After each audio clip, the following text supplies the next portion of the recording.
But yeah, the Quantum Moon, I don't exactly remember how I came across it, but I do remember like when I was playing, you were kind of prompting me to figure out what it was. Oh, well. And I think like I saw it on the map, but I didn't even really register that it was there. And I actually really appreciated that I discovered the Quantum Moon like with your help. I feel like that really added to my experience of it. What do you mean?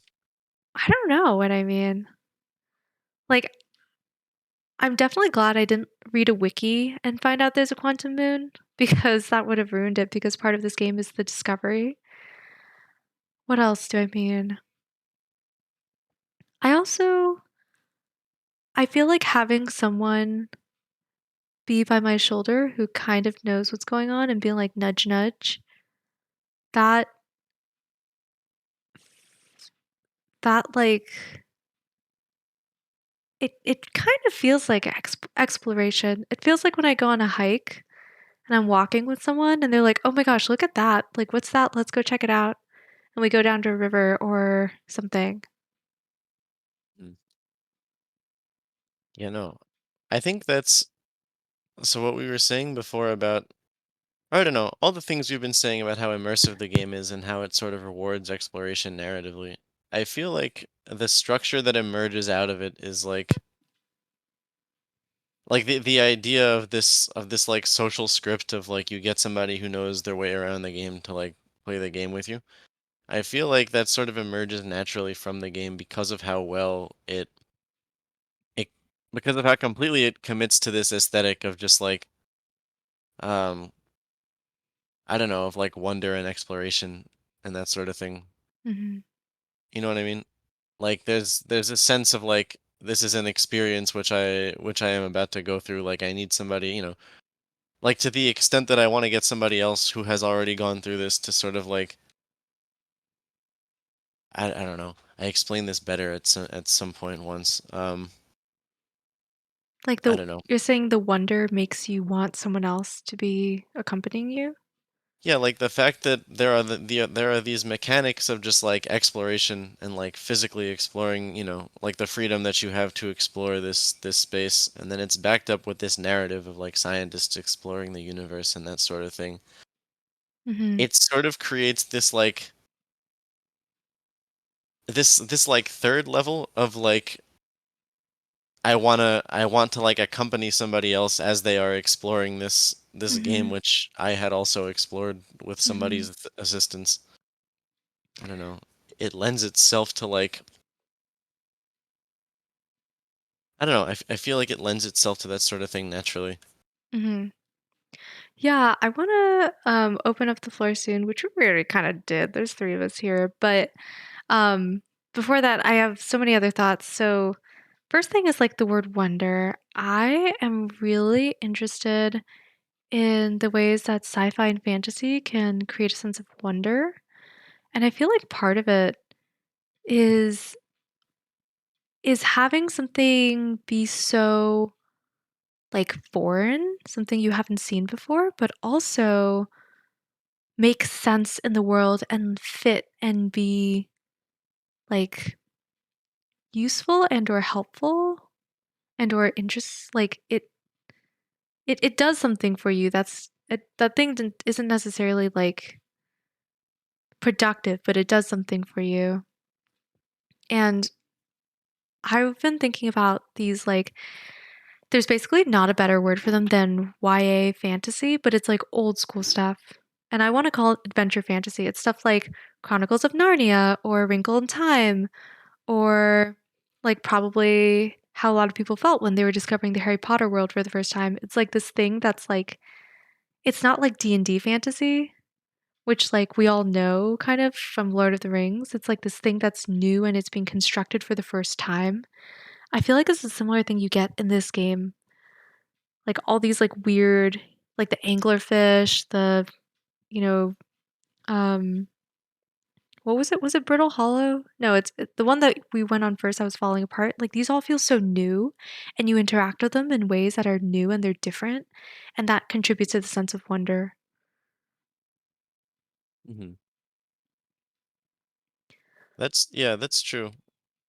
Even like yeah, even the choice to put anglerfish in the dark bramble, like it's not a thing that makes sense. There's even like an anglerfish that turns up in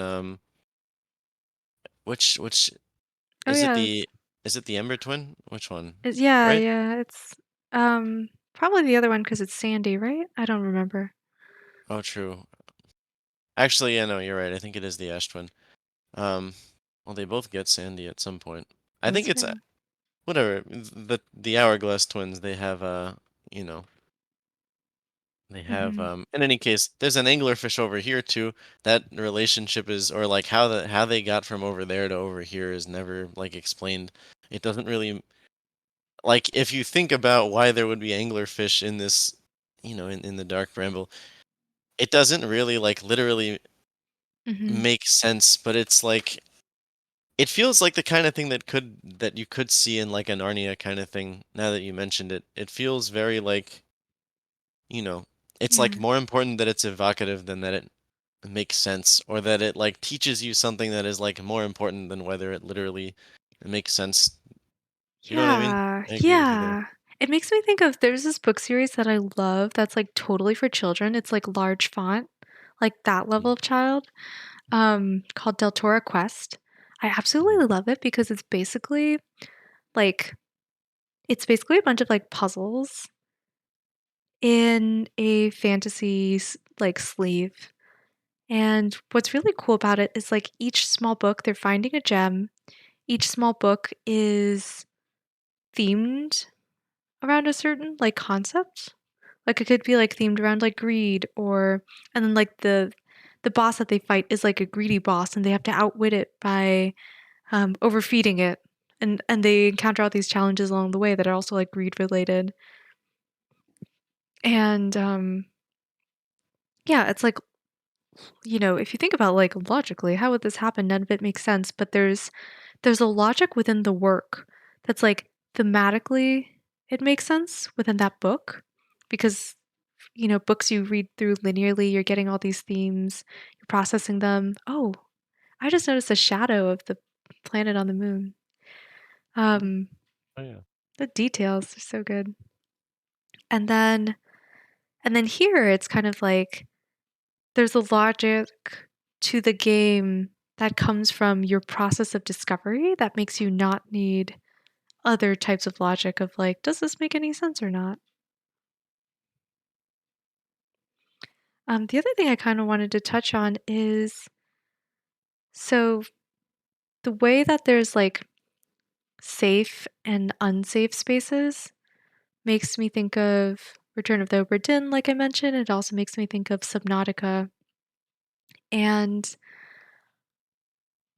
those, yeah, they have like, I mean, I guess it's more like Subnautica. There's like hostile and safe spaces.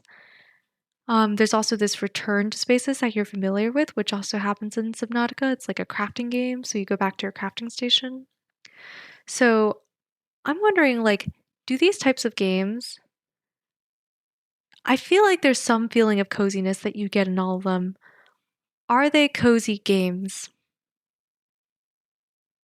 Are they cozy? Like, is Subnautica a cozy game? Mhm. I wonder, could you make a game? Hmm, that's interesting. I mean, there's something about this interior which is like cozier to me than like most cozy games that I play. Mhm. And I think the fact that you know, there are like the monsters in Subnautica, there are like the anglerfish here and like the crazy stuff that happens here.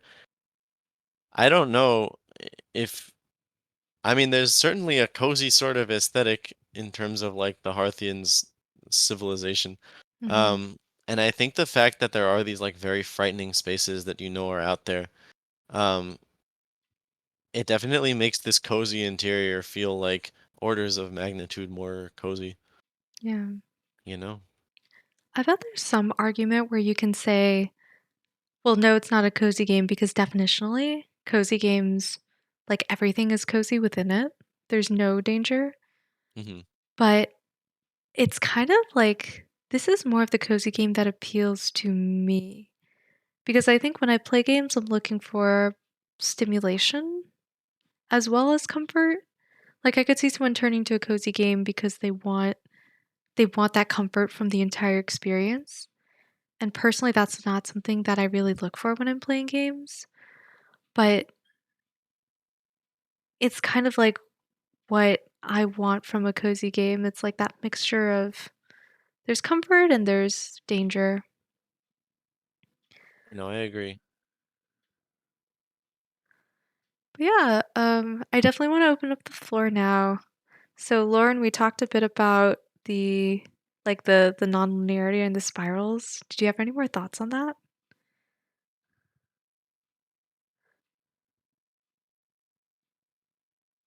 Um, I don't know. I was thinking, I don't remember what brought it up earlier, but so like the exploration and part of this game. I feel like when I first played it, I really thought of it as like such a strong allegory to like a scientific method. Hmm. And you're kind of like tasked to like be curious and to like continually like kind of prod things until you figure them out. Um, but since playing the game and more recently, I've been thinking of science in like the lens of like history Interesting. and science as like a mode of looking back rather than forward. So then thinking about this, where it also ties into this whole like cultural history as being part of the kind of science and understanding the world, it's much more interesting now than just being like this pure like I don't know, like I am Darwin and I will figure out this planet. Huh. Okay, I want to ask you more about science as a mode of looking back instead of forward. What does that mean? Mm. So like this is again coming from like the eco side of things. And I mean, I think like I mentioned Darwin, like you look at his like evolution is all about history, you know? And you can use the history of science to extrapolate the future and like create new technologies. But even like an experiment, like you complete the experiment and look at the results, and the results like happened in the past, right? Like we can't precede our observations, like we have to look back at them. Yeah. Oh, this is so spooky.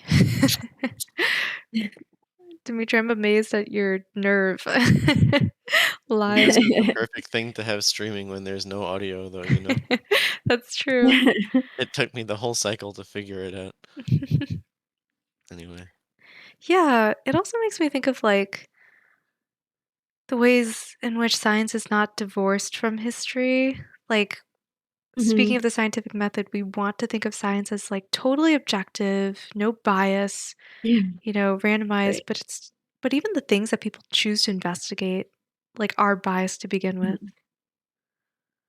And Yeah, totally. there's this book I was reading called Queer Ducks, and it's about how animal sexuality has been like largely ignored in science or thought of as like, oh, Mhm. this is just, when it's a male and a female duck, they're having sex. When it's two male ducks, they're just friends.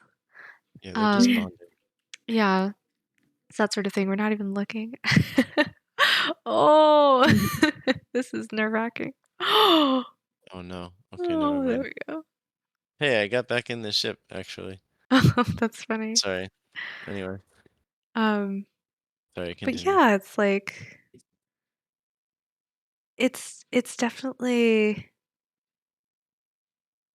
we try to eliminate subjectivity, but it's a it's a bigger task than we think it is. Yeah. But yeah, when you're talking about like the culture of it too, I feel like there's a part of me that wants this game, but like all in on the culture and the people. and their history. And like having actual characters as Mm. opposed to just like names. I feel like the DLC was very interesting in terms of that sort of thing Oh. because, obviously the Nomai are just like pure scientists. Like they've come here to just learn, and their whole culture is just like, like their whole written culture is just like leaving notes, on walls like nerds. Do you know what I mean? And like discussing their research.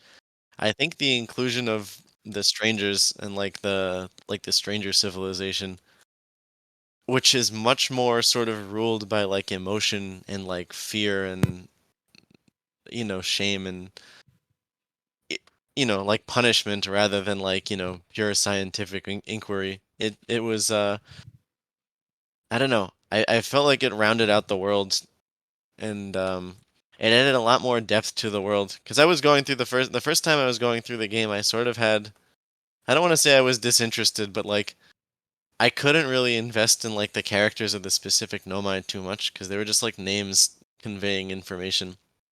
But like I don't know. I think that with the presence of the strangers, they sort of the game sort of provided like two different approaches to like the same kind of question or like the same initiative of like doing science and exploring the universe. Um, I don't know if that makes sense or So I never finished DLC, so I can't say. But now I'm like, I have to. Like I knew I had to, but now I'm like, I have to. Because yeah. yeah, that's so interesting. Were you gonna hop in, Lauren? I did not realize there was a DLC. So now I Oh, definitely want to play oh it. well. Light spoilers then. Ah, no, that's totally fine. I don't believe in spoilers. I definitely feel like, yeah, it hypes up the world, like what you were saying. Oh Um, hey. oh, is that new? Or is this from like a certain point in Oh, the this is save? from the DLC. Never Oh, I mind. see. Mhm.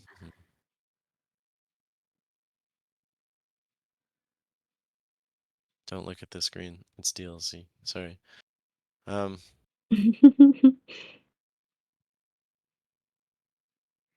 Yeah, that is interesting because part of what I wonder is like how, like what is, ooh, my bad, I just hit my mic. Like what is the formula here for creating this type of game and this type of experience? And like how many things can you recreate it for? what do you mean the formula? Like if you were trying to create an Outer Wilds like, Hmm. what is recreating the crux of this game? I think for me it's a lot of it is like the puzzling and the discovery. I feel like the 3D may also be a part of it, but I'm not sure if it's crucial or not. How would you make a 2D Outer Wilds? How would you do that? Okay, so you could still do the puzzling part, and I feel like you would have to make the character like walk around, and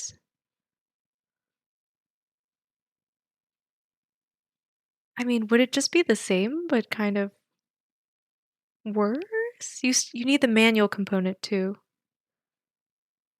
What do y'all think? Oh no. Wait a minute. No, no, no, no, no. Are you going into the sun? Yeah, no, I mishandled this one. That's on me.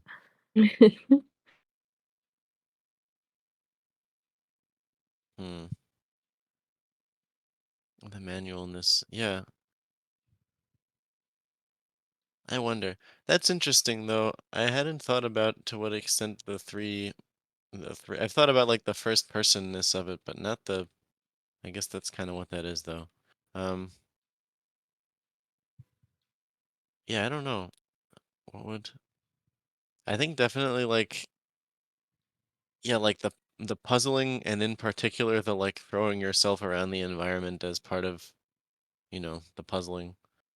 Mm, That's definitely the thing. Right. I think you could have an Outer Wilds like without the maybe without the throwing yourself around, but that's definitely a big part of it. And like Hmm. something about the shadows and the first person perspective. It maybe it doesn't define the game, but it definitely is a big part of its charm. Hmm. I agree. Like, what would be the difference between? Hmm, what do you consider to be like the essential thing about the puzzling in Outer Wilds? So I think part of it is that like you have kind of separate encounter spaces. Like each planet it's its own encounter space. That's like that is such like a game developer term, encounter space that I made up, but Space. it's like yeah, it each planet has room for a type of encounter. It's like a self-contained puzzle almost, or a self-contained theme. And then Um, yeah, I think as you navigate it, it gives you hints about the other spaces. So it gives you information that you can take to the other spaces, and it helps you solve that puzzle. Hmm. Yeah, that makes sense. Like several little self-contained puzzles that give you clues on the other ones. Which also like the self-contained format, it's so not realistic, but it's such a nice thing for creators too. Because you're like, okay, this is about this. We just worry about this for a while, and then we'll figure out the next thing. Hmm. Yeah, that's true. I guess it lends itself to less than organic and very convenient kind of design that still feels good to play hmm through. Were you saying to me that it feels like a bunch of people like were just sitting around and be like, okay, what if we had a planet that was like this? Just Hmm. like a bunch of ideas, and then they're like, okay, let's mash it together. I don't know, but I've heard that the actual development of the game, it was something like there were a bunch of so the guy who's like the creative director of the studio, when he was in graduate school, he came up with a bunch of prototypes for games. One of them was like roasting a marshmallow on a little planet before the sun Mhm, explodes. One of them was like you're going through this basically like the Dark Bramble situation. So like a couple mhm, of these anyway were like discrete sorts of concepts that were, squished together for the purposes of Outer Wilds. mhm. So this did kind of emerge organically from the way the game was put together, I think. I was also have y'all tried, World of Horror? World of Horror? Oh, Yeah. you were telling me about this. This is the Junji Ito looking game, right? Mhm. Hmm. Have you tried it, Lauren?